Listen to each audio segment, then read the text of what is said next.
لفظوں کے معنی کو ڈائلوٹ کر دیا گیا. بالکل اسی طرح سے عقیدت کے معنی کو بھی ڈائلوٹ کر دیا گیا. آپ میری بات سمجھیں تو میں عرض کر رہا ہوں.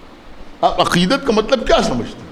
آپ کو ہم سے عقیدت ہو گئی، میرے خیال میں یہی سمجھتے ہیں نا لوگ. ان کو فلاں عالم سے عقیدت ہے، ان کو فلاں جناب سے عقیدت ہے. اب مجھے نہیں معلوم، میں نے پڑھی ہے ہندی لیکن میں اس کا زیادہ میں نے مطالعہ نہیں کیا ہے، کہ یہاں لوگ سمجھتے ہیں کہ عقیدت کا مطلب آستھا، اور عدالتوں نے آستھا کو نیائے کا ولوم بنا دیا. ایک صلوات پڑھنا پر محمد وآلہ. لیکن قبلہ اس سے بڑا کوئی جملہ نہیں ہو سکتا. ایک صلوات پڑھنا پر محمد وآلہ. تو آپ میری بات سمجھیں. اب آستھا کے بھی حقیقی معنی کیا ہے یہ کسی آپ ہندی داں سے پوچھئے گا، لیکن آپ کے پاس موبائل ہے، آپ اس پہ ڈالیں عقیدت کا مطلب کیا ہوتا ہے. آپ میری بات سمجھ رہے ہیں؟ عقیدت کا مطلب کیا ہوتا ہے. دیکھیں موضوع کی ادائیگی یہی ہے جو میں اب آپ کی خدمت میں عرض کر رہا ہوں کہ عقیدت کا مطلب کیا ہوتا ہے. آپ کو معلوم ہے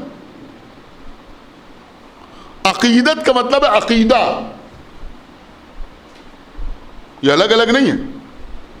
جیسے کچھ لوگ دوش میں آ کہتے ہیں کہ عقیدت کو عقیدہ نہ بنائیے. بھیا عقیدت اور عقیدہ ایک ہی چیز. آپ دیکھیے تو ڈکشنری میں عقیدت کا مطلب ہے عقیدہ. عقیدہ بنائے عقد سے. ایک صلوات پڑھے پر محمد وآلہ.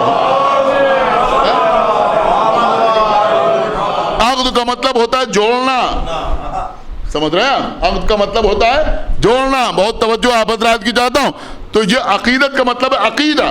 اور پڑھیے آپ دیکھیے ڈکشنری بہت سے معنی آپ کو عقیدت کے ملیں گے. اس کے بعد آپ مجھے بتائیے گا کہ امامت کے لیے ضرورت تو ہے ہی ہے، لیکن عقیدت کی بھی ضرورت ہے. میری بات سمجھے جو میں عرض کر رہا ہوں. عقیدت کا مطلب ہے عقیدہ. عقیدت کا مطلب ہے ایمان. عقیدت کا مطلب ہے ایمان. عقیدت کا مطلب ہے محبت.